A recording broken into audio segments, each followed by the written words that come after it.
Welcome back, folks. Another edition of Comic Shop Talk. Here we are with the team, as you know it. Ken Lee, Tyler Hamill, and me. Hi. It's just me. I changed my name. Hi. Legally to just me? Yeah. Yes. Oh, man. Yeah. It's nice and simple. It's easy to sign my checks now. I already got you your birthday presents like monogrammed, so it's all messed up now. Which is actually just next week, isn't it? Would you monogram It's it? now a collector's edition. Would you monogram it like with an M-E or just M? That's actually, I hadn't thought about that. I'm going ME. I'm not that special. I'm not like Prince here or something. Come on. Little squiggly line, insignia thing. I don't know. Anyway, it's been a month, and we hope you caught our last video. If you didn't, you are seeing the new surroundings for the first time, so they're not so new to us now. But here we are. It's April. We have a few things to talk about tonight that are pretty cool. We actually just had the launch of War of the Realms, which is a huge event book for Marvel Comics. I'm pretty excited. It's been a while since we've had a big event that's expanded like the entire gamut of their intellectual properties, I guess you could say, right? Yeah, it's going to cross over to all their series, basically. Exactly, and that's pretty exciting. And hopefully it'll be a lot better done than Civil War II and Secret Wars and I don't know. Anyway, Civil War II, Electric Boogaloo? yes, exactly. Good call there, producer man. Yes. Fill a voice. Extra was- filling. Pretty impressive the way Cap filling. breakdanced at the end of that movie. We didn't know he had it in him. No.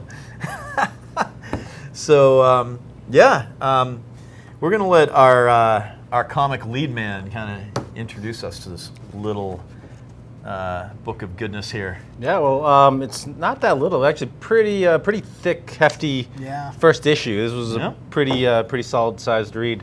I think part of that's because we're crossing over to many of the series, and we get to see all the characters that are kind of come into play. But essentially, this has been Jason Aaron's magnum opus that he's been crafting for the better part of a decade. He's been planting seeds for this story since 2004, I believe, in Thor: God of Thunder. Yep. So it finally all comes, and basically what we got is Malekith, the king of the Dark Elves, has successfully conquered 9 of the 10 realms, and he's taken his army of conquered and bringing them to Midgard, where the final battle is taking place. And missing from a lot of this battle is one Thor Odinson. Yes. Where's Thor Odinson been? He's just kind of like marooned on some planet. He can't get back to Earth. He's trapped on his homeworld, right? Asgard? I don't think he's on Asgard. No, Asgard's been destroyed. Although Odin, Odin's still there. Odin's still Well, he there. was still there. Yeah, yeah. Gets taken care of. Thor's pretty trapped quickly. somewhere. Where is Thor trapped? Look towards the beginning. Thor is trapped, and he is a man without his Man without a hammer. man without his hammer. Exactly. He's got a bunch of imposter hammers, basically, right? He, Yeah. like, also ran hammers. Yeah. You know, government cheese paid hammers. He's in Jotunheim. Jotunheim, yes. Jotunheim? Yes. The I have the land of giants. Yeah, you're Land of right. Giants. Oh, He's our resident Thor would know how to pronounce that, Well, it's unlike just us. a little bit of Scandinavian. Who were just Come on. Yeah, a little bit of Scandinavian. I don't claim to speak Scandinavian. No. Is it more of like a Y? Is it Jotunheim? Jotunheim. Jotunheim. That's okay, he doesn't either. Oh, I'm having mic problems. Sorry. There's So he was on Midgard for a little bit. yeah, He was trapped there. and then Couldn't make Loki. his way back to Asgard, and then Loki appears out of nowhere. And Loki's all messed up. Yep. He's been jacked up by somebody. By Dark Elf assassins. Yeah. And give yourself a little bit more slack there, buddy. Thank you. And then he has Loki take him to Jotunheim. Yes. And then that's where he is for the majority of the comic, because we then get brought over to the Avengers. Well, it's. Over on, Can we back up just a little bit to the 'Cause- whole Loki factor? Because there's right? a nice little reveal there where Okay, yeah, fair enough. where we once they get to Jotunheim, we find out that actually it wasn't Loki at all, was it? No. It was No, it was not. it was Malekith, and he tricked him to get there, and just lets loose an army of frost giants on him. Which are significantly bigger in the comics than in the movies Yeah. by Fooled you. quite a large amount. Yeah, I mean those frost giants have to be like 100 feet tall, Yeah. like easily. Yeah. It's like they look like Japanese like kaiju. These were corn-fed. Do they grow? Do they grow corn on? Homegrown, corn-fed frost giant. That's right. Open Big pasture boys. frost giants here. Yeah, free range. Free range. frost Free giants. range frost giants. Yeah. This is great.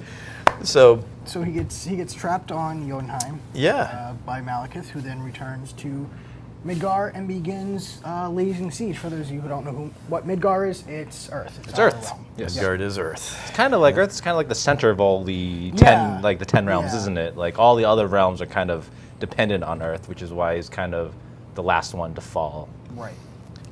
And do we know Loki's fate? Loki pops up actually for real Yeah. in Midgard, and he's wait in Midgard? No, he's No. in he wait, yeah. no in No, Jotunheim. He in shows up in Jotunheim. Jotunheim. Yeah, he's. So he pops up in Jotunheim for real, Yep. and he's trying to help his brother out, All this back and he forth is confronts so his father, confusing. Yes, he does. the king of the frost giants, Yep. right? That's right. And Who doesn't go. tells him what a disappointment he has been? Yeah, his father's not all too pleased with I mean, Loki's see how tall he shenanigans. is? Yeah, you just never really measured up, right? Good one. But yeah, so You can what put is he- money in the pun jar when we get back. We forgot to bring that with us. Yeah. By the Just way. bring it, just bring it in Next front of the table. time. Yeah. Next time, guys. Next We'll time. make sure to bring it. So after the father tells Loki what a big disappointment is, he then proceeds and eats Loki's Yeah. His son. That's and almost in, like in a. multiple bites too, which is a little bit surprising. You'd think it'd all fit in all at once. too. Yeah. Yeah, you Yeah, think those- so. This might be a nice image to show to the camera. I don't know if we'll be able to focus on this or anything. Maybe our producer can get us a nice shot Yeah. of The, this panel of. I'm sorry. I just want to make sure I heard that right. Odin ate Loki? Not No. Odin. No, his real dad. His yeah. Oh. You know the deadbeat dad that never yeah. left Jotunheim. Deadbeat. Instead of child support, he just eats his kid. Yeah, It's the that's- master plan. Yeah, that's the way to do it. That's it. It's Don't have to pay for Beat the college system. now. But at least he eats him like head first, you know, like he doesn't yeah. that. He doesn't like kind of draw it out by eating well, I his mean, he kind of like legs and arms crunches first. down on his legs. So like now he's losing his legs and he's inside his dad's mouth. Yeah. Like maybe if he'd just gone for that, you know, let's not get too into it. Let's not get graphic. This is a kid show. Yeah, like I said, guys, we're not going to talk about that kind of stuff. Let's keep moving. Ate him like jerky. Yeah. All right. And then at the revelation of his brother being consumed, Yep. Thor gets particularly irritated. He does. He does get irritated. It kind of ends abruptly. I will say like the whole issue just kind of like just stops. Like there were a couple ad Full pages, stop, go stop. Yeah. and I kept flipping through waiting for like because it doesn't say on it like to be continued or whatever. You know, Right. they usually have some kind of That's the ploy. trailer trailing. They just made at the you end. read all of those ads. Congratulations. Like you totally got me. So on Midgard, Earth, what's happening? Who gets introduced into the story here? We got Spider-Man. Spider-Man, I thought was written kind of oddly. I'm not sure if Jason Aaron really has a great handle on his character because like he's trying to be quippy, like funny, funny Doesn't Peter really Parker. land. And You're yeah, I saying think- colonoscopy jokes aren't funny? it depends on what kind of humor you're into. a little bit of toilet humor there. Dark humor. Yeah, Yep. dark humor. Oh yeah, we have a whole yeah. tag team of the best of the best. Yep. You get Daredevil gets Logan. thrown in there. Yeah, Yep. Wolvie. Strange. Yep. Yep. Doctor Strange is in there. Punisher. Punisher. Just happens yep. to be in there. Yep. Well, I mean, everything just happens in New York, as you know. Yes. It's always Of course, New York. yeah. New So- York is like the center. Yeah, I think the camera's over. Hi, everyone. Not sure which one to look at. I don't really look at the cameras anymore. Yeah, I find me it neither. creepy, like when you stare into somebody's eyes. Yeah. especially when You're not really it's looking at them. the eyes of a robot. Yeah. I kind of enjoyed looking at us into the window back there. Yeah, It's kind of like we're talking we to have like an audience over there. That's true. Yeah, Hi, us. Hello. good looking audience. So yeah, I mean, they definitely establish at the very beginning of this. I mean, if you haven't read the solicits for all the other issues, that they're really broadening this out to the huge roster. Oh And, yeah, that's a good point because like I did say that they've been building on this for 10 years, but you don't actually have to have read any of the background material to kind of jump into this issue. It lays it all out there for Right. you. Absolutely. And as with the first issue, they're trying to do a lot with the first issue to kind of set the stage. So, we're probably not getting as deep into like the story, Yeah. And where they're going to go with the plot development with this. But it really is just kind of a let's go for the gasps and the ahs and oohs and ahs. Oh, my favorite character is going to be in the story. Great. What's his role? What's her role? Right. That kind of thing. So you're just getting a lot of like shock and awe, I think. Yeah, it's in very these much pages. a set the table as far as storyline. Set the table with some like real shocking moments. Yep. I think just to make a point about like what the stakes are going to be for this series, we got a pretty monumental death in Loki in this issue that really came out of nowhere. Yeah. It was shocking. It really was, yeah. And this is only the first issue, so you have. I mean, I'm thinking that this is going to be like Games of Thronesian level of like violence and death. Right. I figured. I mean, I have to think that Loki's going to play a bigger part in this. That he's not really gone, but I mean, like I always thought. Look pretty dead. Yeah, he looked pretty dead, right? But I mean, I honestly thought that Loki was going to be a huge part of the story. Going forward and being kind of one of the traitors, to the cause. Right, because so to Loki speak, was right? he was a main player as far as setting these things completely in motion. He was actually on Malekith's side, kind of working, working and plotting for him, and then, but unbeknownst to Malekith, Loki had his own plotting going on in the background as he does. as That's he's right. wont to do. So I yeah, thought the same thing for Infinity War, but then that whole thing happened. yeah, that's right. They killed Loki off right in the opening sequence, right? Yeah. They did. So I guess Marvel Cinematic Universe and the comic universe both have the same idea about Loki. Well, let me ask you this, Right guy. now? Let me ask you guys Yeah. this. What do you think about these like deaths? Because Loki's not really. You wouldn't call him like an A-list character, right? No. He's like definitely like a B or C tier Yeah. character. Yep.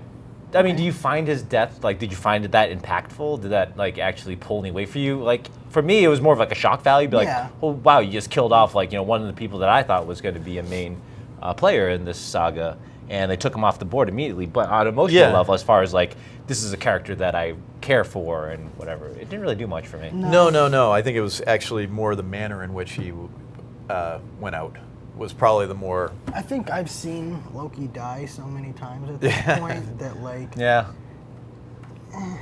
I don't think it's so much that it wasn't an impactful death. I just feel like it's not going to be the last time I see him. Yeah. Oh, it's almost certainly not. Yeah. So it's more like it intrigues me to find out how he's going to end up coming back rather than like how could they kill him off. So I think it's just more of a testament to the fact that like Loki kept coming back like every time he quote unquote died. So it's like the fact that he finally got axed off was just like, whoa, this guy means it's serious. Like this is legit now. eaten by his own dad. Eaten by his own dad. Yeah. I mean, how do you come back from that? Really. Brutal. Yeah, it's pretty spectacular. mean, I guess we're gonna see. I don't know much about frost giant digestive systems, but that seems pretty It's final. cold. I mean, if it's anything like Greek Titan digestive systems, then he should be totally fine. It's just a slip and slide going through. through his dad's colon. Oh my gosh. I think we're getting off the rails again. Anyway, so War of the Realms is just kicking off. Yeah. I think this is scheduled for 9 issues, I believe. Yeah, 9 or 10? 9 or 10 issues. So this is going to go quite a while. And there's going to be a lot of offshoot books with this, obviously. Yeah, a lot of because it's tie-ins. Lots of tie-ins. So, chances are if you're reading Avengers, Thor, even the unbeatable Squirrel Girl. You have tie-ins All right. to War of the Realms. And of course, there's going to be spin-off books for War of the Realms, including Journey into Mystery. These are the ones that are just announced here at the end of the first book. There's War of the Realms Punisher. There's War of the Realms War Scrolls, which these are 3-issue series, except for Journey into Mystery, which is a 5-issue. Uncanny X-Men is getting a 3-issue. Yep. So there's lots of stuff coming, and so I don't know. Should be interesting. It's going to make, I think, our next comic talk. We'll probably have a lot more material to flesh out in this thing and see where this is all going. Do we know if that's going to be a weekly or is that a monthly? Honestly, I am not really sure. It could be every other week. I think it might be scheduled for every. How many were listed on that? Because I think that was April's. Tie-ins. Because if that's April's, we're getting 2 in April. Yeah. Okay. So every other week Yeah, looks like. twice a month, potentially here. So Plus Okay. So we're looking at 5 months. So yeah. 5 months. 5 months of story here. So we'll see where that goes. Yeah, we'll pick back up on that in a later episode. Absolutely. Yeah. So definitely pick up your copy, get on board, and up next we have another one that's, well, this character that we're going to talk about next really takes a very prominent role in the next 2 topics that we're going to cover. But we're going to start with, Ken, would you do the honors? The Immortal Hulk, number 16. Immortal Hulk. This is a favorite around great stories. We love the Immortal Hulk. Absolutely. Definitely one of the better Hulk series I've read in a while. And this one is quickly turning into a fan favorite. All the back issues are getting snatched up. People are loving this. People are loving the artwork on the covers. And the story's just creepy as heck. The story is great. And we're for this issue, we're actually getting into something we just talked about, is dead characters that have B-list characters that have been killed off in the past. For Hulk, we have a couple people that have been killed and probably coming back soon. In this issue, we focus on Rick Jones. Yes. Yeah. Yep. Rick Jones, who died. Who can tell me when Rick Jones died? He died near the end of Secret Wars. He was put to death by Hydra Cap. Secret Empire. Yes. Oh, Secret Empire. Excuse me. Empire. Yep. Excuse me. But yes, he was executed. For Death by Firing Squad. Death by Firing Squad. Yes, that's right. So, which was a pretty big moment in the book. Yeah. And in this, tell us how he gets introduced. So, I mean, one of the running themes in the Immortal Hulk is that basically the Hulk prevents, I guess, for lack of a better word, a host from dying. So, Bruce Banner, as you remember, during the Civil War, got an arrow through the head. Yes. While he was Bruce Banner. Yep. And then during, I believe it was last year's Avengers event, that he came back from the dead. Yep. And Immortal Hulk has been explaining that basically the Hulk monster, is this like immortal force that keeps bringing him back, to life. Yep. And this then in turn affects other people that have been affected by the Hulk. Yep. So we don't only just have the Bruce Banner Hulk. We've had Betsy Ross, Yep. for example, as the Red Hulk. Yep. She gets killed in this series. She disappears. We all assume that she's coming back. Yeah. Rick Jones is. Which I believe happened in 15, right? Yes, she was. I believe she was shot by a She was sniper. shot by the character that shot her was a pretty prominent character. I don't remember. Oh gosh. Go ahead, keep talking. It's not in this. It's not in this issue. It was in the last issue, I think. Keep talking. But anyways, we have a Hulk. He's basically roaming around, trying to figure out what's going on with him, and he runs into his old friend Doc Samson. Yep. Who's also psychologist. who's also back from the dead, because he was kind of like Hulkerized. Yes. And he's trying to kind of shrink Bruce Hulk a little bit, trying to dial back the monster within. Yep. But they end up getting set up, and a bunch of these other scary monsters get set loose on them. That's right. And at one point, Bushwhacker. Bushwhacker. Bushwhacker was the one who killed Betsy and appears again at the end of this issue. It basically lures them into a trap where they set off these high-powered lights that give off sunlight, basically, artificial sunlight. And they force the Hulk back into Bruce Banner form. Yep. And then he plans to just kill him by inches. This series, though, That's crazy. started off, way back when we kind of covered this when I think the first 2 issues had come out. Yeah.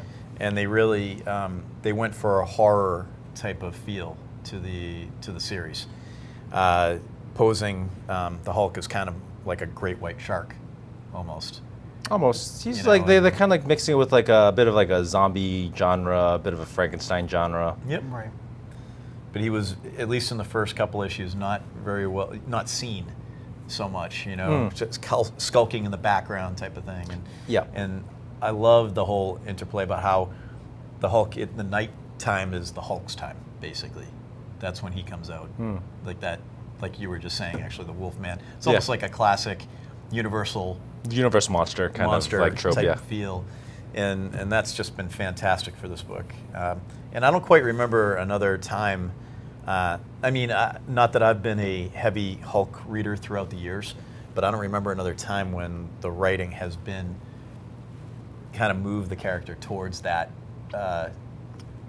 I would say the towards that type only of time that the Hulk was ever written like that was probably like the first few issues, which were very similar, where they're more like horror bound.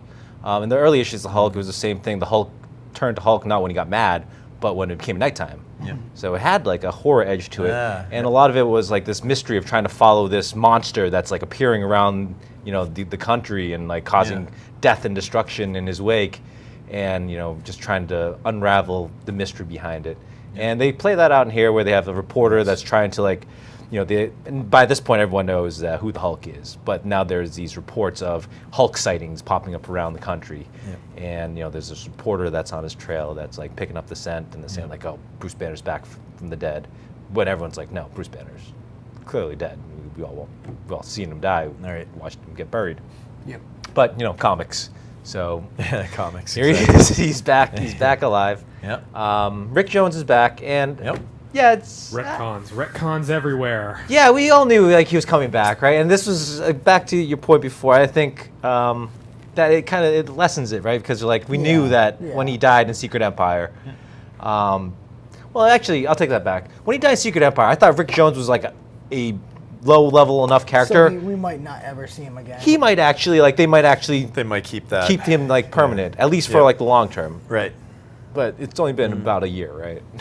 Has it been a little bit more than? a little bit more than that? But yeah, pretty close. It's like right in the ballpark. You're between 1 and 2 years. Yeah, for not, sure. not right that in the long. ballpark. Yep. Marvel, if you have had any advice, is if you're gonna kill off these characters, leave them dead for a while. Make their deaths mean something. Yep. Just- Sounds like a Brandon moment there. Brandon's like echoing through Ken right now. how's that? He, we don't want to get into the whole Avengers Yeah, Infinity that's War a, thing, that's but a he's pop culture conversation. yeah.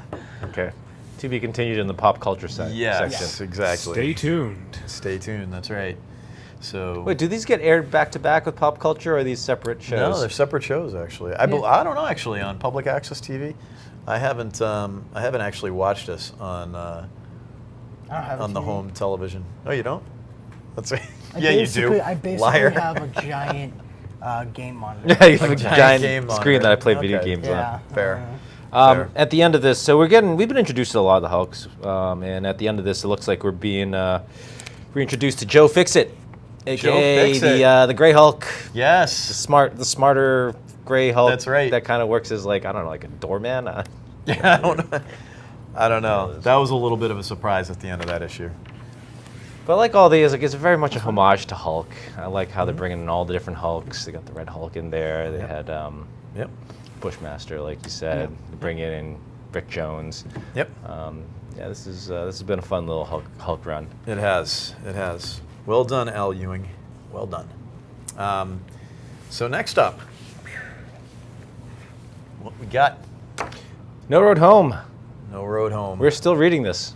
Yeah, I'm still reading this at least. It's awesome. I think this has been a good series. Yeah. This has been, I believe this has been selling out most weeks, and they've been going back to second and third printings, but this has been a really good, fun story. I'm kind of sad that it's only like a few more issues to go. Is it? I think this one's also a 9 issue, is it? Or is it 12? I want to say this one was 12. 12 issues? Okay, so we've got another 3 weeks or so? Another 4 weeks. 3 or 4 weeks? Yeah. Okay.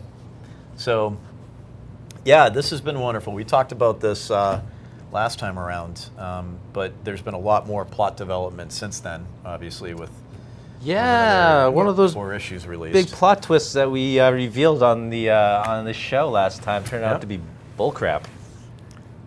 Go ahead. Let's expound upon that. There was this scene where Hawkeye wakes up from being knocked unconscious, and he's missing his thumbs, and we're like, oh, how's Hawkeye gonna learn how to shoot his bow with his left hand? Or well, the whole thing ends up being just a dream set on by Nix's twins. Yes, that's right. Okay. The nightmare. It very much was a cop out. It's like you can't end an issue with that huge reveal and then just immediately take it back the next issue.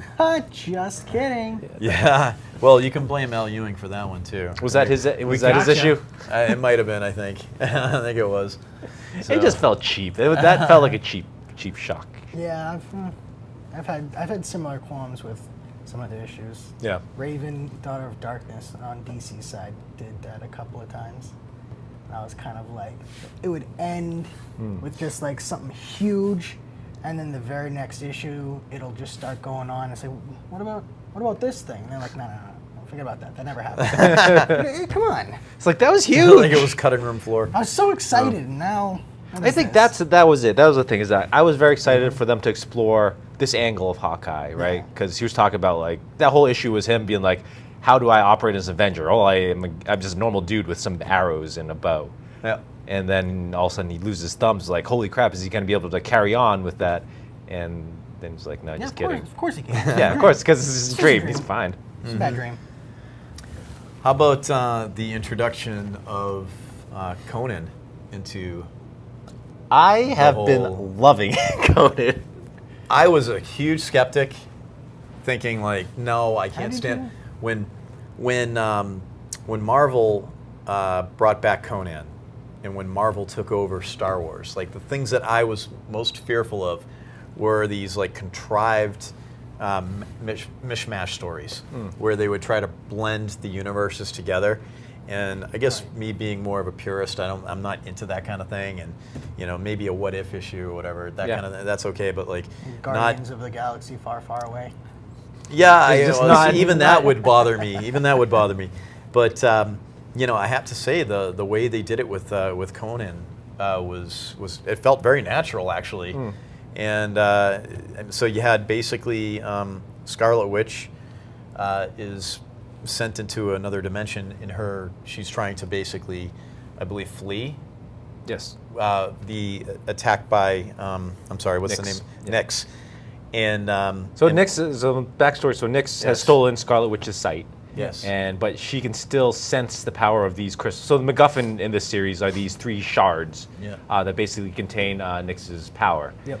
And Scarlet Witch can sense them, but then once she does and she locates them, basically Nyx, the Night Witch, is able to also then sense them as well, and immediately, just go grab it before. So she's trying to protect the information. Right. So she's trying not to find the shards because she knows if she does, that she knows the location of the shards, Nyx does, and that's game over for our friends on the Avengers. Exactly. And so she goes off to, I guess, Hyboria. She lands herself in Hyboria, and there she is, set upon by bandits, and she's blind and seemingly helpless, although we know Scarlet Witch is not helpless. But to a wandering Conan, she looks like a damsel in distress, and so he comes to her aid, and they end up forging an alliance, and a little sexy alliance. A bit. Well, you know, I There's guess definitely some Conan tension. is a bit of a player. in He his- slays women as much as he does savages. He does, but as we know very well, Scarlet Witch also is in a committed relationship. So it does not happen. So we can. Well, she's definitely Right? fighting it. She's fighting it. There's definitely attraction there, and we know There's an that allure, Vision Vision seems like he's terminal. It seems like Vision. Yeah. They've been hinting that Vision has some kind of virus or something in his software that's basically causing him to Yes. die. Yep, it's And degrading. yeah, he's definitely just like breaking down, and Yep. it seems like they're hinting that that's going to be one of the, I think one going to be one of the big events that we see in No Road Home is that Right. Vision might just eat it. We It's might. really, Yep. it's a really bad malware virus. Yeah. He's got to get. Yeah. He's got to get that. He's got to get that Kaspersky. It's Caught up Kaspersky. in, combat with pop-up windows everywhere. Yes. Yeah, he can't be Doesn't have effective enough- battling when doesn't he's have got to enough close. Got to close all those pop-ups. It's like, hold on, guys. I'm always at the main screen. Control Alt Delete. Wait, hold on. Alt F4. Alt F4. But back to the story. She does withstand Conan's charms, and he respects that. Yeah. And but then it leads to basically Nyx locating, I believe, they were attempting to save a girl from a human sacrifice. Yes. And in the course of this rescue, I believe Scarlet Witch is she's given away Yes. to Nyx. Well, they were. I believe what was happening is that they were going to sacrifice this girl using one of the shards to like kind of Yes. just like carve out a heart or whatever they're planning on doing. And in the process of stopping it, you know, Scarlet Witch just happens to does she grab it? I believe someone breaks her concentration, and yes, So- she actually thrust the shard to her. Yes. Or something like And that. then Here, Nyx- I took their weapon, and she was like, "What? No, you're not supposed to give it to me." And then Nyx basically finds Yeah. him immediately and transports them, but along with, we got a few Avengers that kind of tag along with them to that place. So we have Hercules, who else is in there? Spectrum and Spectrum. Vision, I think. Vision was the new one there. You have the book here. The new Voyager. Voyager, Yes. yeah, as well.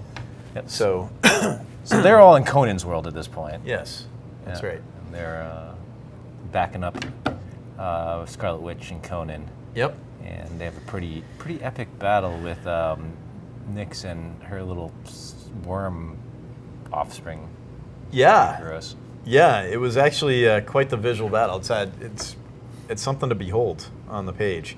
But here's the other little wrinkle, I guess you could say, because we're talking about how this is really a battle between Nyx and her family versus the Avengers. But really, at the end of the day, there's one Avenger here, or former Avenger. I don't know if he's a current Avenger. The big green guy, Yeah. who has his own designs for the shard. Yeah, he's got his own agenda, doesn't he? Yeah, which is a little bit frightening too. Yeah, he's mad. He's mad, and I think he wants to bring an end to humanity. Yeah, he seems to be pretty pissed off about what he's gone through, and I think the only way he thinks that he can get some peace is just getting rid of all puny humans. 'Cause that's, what you do. Makes sense. So Yeah. he's basically the X factor in this whole thing, where you'd think he's on the side of the Avengers to bring to put a stop to Nyx and her designs, but really he wants the shards for himself, and he wants to basically do something that would be maybe even more disastrous than what Nyx has planned. Yeah, and that's freaking terrifying. Right. There was a nice little twist at the end of this, and it ties into the stuff that we've been seeing in the Immortal Hulk. So Nyx is the mother of the Queen of Night, Right. and we have the Immortal Hulk, who only comes out during nighttime. And they're battling, and it seems to be a pretty even battle. They're actually going blow for blow for a while. And then Nyx pulls out this crazy trump card, and she steals the power of night from Hulk, basically rendering him left as just useless Bruce Banner. That's right. That's right. It was a nice little twist in the story. Wow. But yeah, I don't know if there's much more to say about where we're at in the story right now. But we've got 4 more issues to go, and so here is that. I think that was it right there. I don't know if Phil can get this a nice screenshot of this for the home viewing audience, but it was pretty cool seeing Bruce Banner get ripped out. It was like a very weird and a trans. What would you call that? Morphosis? I don't know. Metamorphosis. Metamorphosis that was happening, and it's all very Lovecraftian in its delivery, actually. It's like one of those Cronenbergs. Yeah, everything's getting twisted up, and as he's getting ripped right out of the Hulk. Transfiguration from one form to another. That's the word. Thank you. All right. So I yeah. am your thesaurus. Avengers No Road Home, so definitely pick that one up. And I think we're going to move on to a little DC territory, because there was a certain milestone that was hit. We got Detective Comics number 1,000. Wow, they managed to sell 1,000. That's Very cool. Yeah, that's very the cool. second book to hit 1,000 issues. Yes, after Action. Yep. Now, not the 1,000th issue of Batman, because as we all know, Batman didn't show up until Detective Comics 27, but 27. Yep. whatever. Pretty impressive. Who's counting? Congratulations, Really? DC, of doing 1,000. So, of course, they gave us an oversized, extra-priced issue of Detective Comics. Cha-ching. $10 for the pleasure. Yep. It was okay. Yeah. It was Big okay. bucks for big comics. I'll say I like the covers. Here we got a few of them here. This is the cool one. For some of them, they did a cover that represented a specific certain decade. Yep. Yep. That's right. So this is probably 70s Batman. This is 2000s Batmans, and here we have our current the Jim Lee Batman. Mm-hmm. And there were some really cool covers that came out of these. So the nice thing, I think, about this is that, with the way comics are written today, they're basically written for graphic novel collections, right? Sure. Yeah. Most of them are, 6-issue arcs, and then release a book. And for the people who haven't been following Detective Comics but want to pick up a milestone issue like this, we got treated to basically just a collage of stories that were all isolated one-shots and not figuring into that whole The story arc. the story arcs that they actually have been writing. Yep. So that's a good thing, because it's not just a collector's item. It's something you could read and not have to go out and find all these other issues in order to piece it all together. Yep.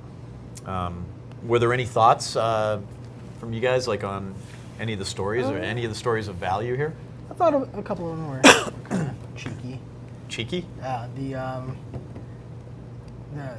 The series of events of what was it, Brody Notes? Notes? Brody Nup. Notes, I think. K-N-U-P. U Yeah. something. Mm-hmm. Brody. Let's go with Brody. We'll call him Brody. Um, Brody Newt. a character who many of the major villains have stories of how this one particular character He was a henchman for hire.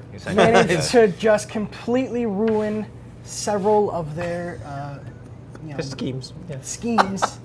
And Yes. at the end of the short, like 4-page little story, we found out that it was actually the Bat family. Yeah. Always posing as this Brody character, and it was pretty funny. It was pretty cute. It was clever. I was like, that's cute. That's fun. I like it. That was a nice hire story. Yeah. Yeah, I like that one too. And then the end, Damien wants to be Brody, but Yeah. because he's a kid, he's all short, and he's I'll be like Brody's son or something. That was pretty good. That was a good, That's- clever that's story. good. Yeah, I like that. Pays homage to the Matchstick Malone stories where Batman would go undercover as a henchman, infiltrate these criminal organizations, kind of playing just like a dim-witted Yeah. goon. And we also, there was a story in there where he goes as Malone. He finds a place called the Gotham Gift Shop, Oh yes. which is a kind of little shopping emporium of all of the leftover artifacts from some of the biggest busts in Gotham criminal Oh, yes. history. Yes. Yep. Anything, as the curator of these artifacts says, anything that isn't locked up in the Gotham Police Department, he has. Yep. And disguised as Malone, Bruce goes in and he finds the gun that was used to kill his parents. And he brings it back to the Batcave, and when Alfred asks him how he could hold on to such a Yeah, Alfred's not a big fan of this no, yeah, purchase. he thinks it's even kind of dark for him Yeah.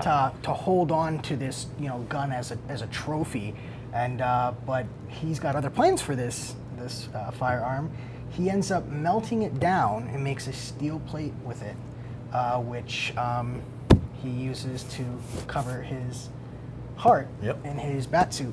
And he has this whole kind of monologue about taking this thing that had utterly wrecked his heart as a child, Yep. and now it's being turned into the thing that's going to protect his heart, and he called that justice. And I was like, that's pretty good.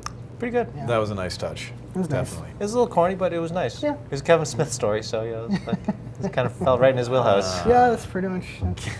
I didn't Right- realize right that on was the Kevin nose. Smith writing Yes, that one. That was Kevin Smith writing that one. Did not catch that. Yeah, I thought that was a nice twist at the end because like, well, what is he gonna do with it? But yeah, he Yeah. took the very thing that a symbol of violence and death, and thing that turned made it him who into he a symbol. was. Yeah, that turns him into like a shield, Yeah. Yep. which is really what Batman should be doing. He uses violence as kind of like a defensive way of fighting crime. Yep. I guess. Did So it's anyone good care news. for the Bendis story? Which one was him? That was the. It showed. Oh, the one when Batman the Penguin as- knows that he's Bruce Wayne. I loved that story actually. Yeah. I don't think I I read thought that that one. was excellent. Yep. Was it- So the story goes is that the Penguin at some Was point it this one right here? Next one. figures out that Batman is Bruce Wayne, or Bruce Wayne is Batman, whatever. But he never lets onto it because he's worried that basically Bruce Wayne is like the last bit of humanity that keeps Batman from like fully going dark. And that if he ever lost that Bruce Wayne side of him and was just always Batman, pretty much game over for all of like villainy in Right. Gotham. Yep. That's pretty clever. It was pretty good. It was that one was really well written. I like that one. That was a good one. I enjoyed that one a lot. There was one with Leslie Tompkins that I thought was good as well. So it's written by Denny O'Neil with Steve Depting, who are Yep. classic Batman creators, artists, and basically they're meeting in Crime Alley as they always do on the anniversary of Bruce's parents' murder. Yep. And Leslie's basically just telling Bruce, like, hey, you got to move past this. You got to get over this. This is not healthy. And while they're standing kind of debating this, a group of thugs come over and try to mug Leslie, and Batman just single-handedly just dismantles them all. Pretty short work of them. And Leslie's like, stop it, and Batman says, what, are you sorry for these guys? She says, no, I'm sorry for you. It's like, Yep. Oh, a little Was gut those punch there. Little crisis of conscience Yeah. story, Yeah. that she felt like all this time he could have taken that pain and kind of done more positive work with it, right? Yep. If he just like kind of decided to work in the light and just spent all his time working on like charities or nonprofits or helping these in a more above board way Yes. than being Batman, where he's basically regulated to just beating up thugs. And that's basically it. That was a good one. And how about the Scott Snyder story? That was. I thought that one was okay. It wasn't my favorite of them. There was, it insinuates that this investigation, that's because, well, it is Detective Comics after all. This investigation that Bruce Wayne, Batman, has been conducting for years maybe even decades. Since his first, it said since his very first case, and they're Yeah. talking about the Batman of like 1930s, right? Yep. And it's led him from one end of the globe to the other, in the most crazy, outlandish Highest environments. peaks, the lowest of the Yeah. sea's depths. And a trail of clues that leads him eventually to the big reveal is he's sitting in a chamber, or walks into a chamber that's full of his, I guess you could say, allies, His peers, Yeah. his peers. his fellow detective, super detectives. Yep. And what, of course, strikes me is like, how are they all there at the time that he's supposed to arrive? I guess they've all been monitoring him and his investigation, maybe. I don't know. It just seemed a little bit like contrived to me. Serendipitous, maybe. The super contrived, yeah. Well, gee, it's a comic. Of course, it's contrived. Yes, Chris, but Super comics, super derisive. yeah. But I was a little bit disappointed with that one, I gotta say. Yeah, it wasn't my favorite. Yeah. I will agree that one was great. Wasn't great. I thought my favorite was probably Tom King's story at the very end. Is this the reunion one? The reunion one. Yep. Ah. Drawn by Tony Daniel and Joel Jones. Mm-hmm. It's basically, I think this also happens on an anniversary of his parents' death, because Bruce is off visiting the graves of his parents, and meanwhile he's called all of his Bat family together on the rooftops, and none of the Bat family actually know why they called them there, and they're all on the rooftop, just kind of like, just kind of jabbing at each other, just chopping it up, sparring verbally. Red Hood's all worried that he's getting He's kicked getting out of the kicked, family, Yeah. So the whole Bat family's there, and they're like just thinking like, "Whoa, what's he doing? What's he doing?" And eventually Batman shows up, and he pulls out this little like kind of bat contraption, sticks it in the wall, and has everyone gather together, and they just take a big family photo. And the way it plays out at the end is that he's at his parents' grave, and he's looking at this photo. We all assume that he's looking at a photo of his parents, but what it was is it's a photo of his family, of his Bat family. Yep. And basically how his quest as Batman basically it's not really always just been a quest about fighting crime. It's about a quest to find a family again, to sort of replace the ones that he lost. It was really touching. Wow. Yep. That was really powerful, moving, probably my favorite of the stories in this 1000 issue. That was a cool story, and definitely tonally so much different than virtually all the other Batman stories we've been reading for the last, I don't know how long. So, yeah, well done by Tom King. Tom King really, at the end of the day, though, I mean, has he done much wrong in the last? I mean, I can't say he has. No, I mean, ever since reading his Vision story from Marvel, I mean, he's just been firing on all cylinders. So, great writer. So definitely pick up some of Tom King's stuff. But that pretty much rounds out what we have for you this month for Comic Talk. Wow, no indies this week. No indies this time. Yeah. So I don't know. Maybe next month we'll see. Image. See what happens. Step up your game. Yeah, give us something that we can really sink our teeth into and we really want to talk about. But Oh, we do have something to talk about before we sign off. Okay, here we go. Hit that pause button. Um, Well, not you, just me. should I? Go for it. Next Yes. month, He's also talking next to me. month is Free Comic Book Day, May the 4th. Oh, yes. May the Yeah. 4th is Free Comic Book Day. Good call, Ken. Good call. We can. Free Comic Book Day. So if you're in the Uxbridge area on May 4th, we'll be doing, well, because it is Yeah. May 4th, We'll also be doing we're Star going to be doing a Wars. lot of Star Wars stuff in the Yep. store. It's our annual Star So Wars you Day. gamers out there, we're going to be taking the miniature room basically. and Oh, doing really? Tons of Star Wars related miniature gaming. Hey. Oh, I gotta get my arm ready So for that. Legion, Armada, X-Wing, yeah, all sorts of stuff. Awesome. So we'll have that. We're going to have a big sale, of course, the You can entire dress up like a weekend. Jedi. You get Or a all the Sith, free comics that you could or a Wookiee. possibly want. Some special items will be in the shop. Or So, Jar Jar Binks. What? Anyone that dresses up as Jar Jar Binks get kicked out of the Jar Jar Jar Binks. immediately.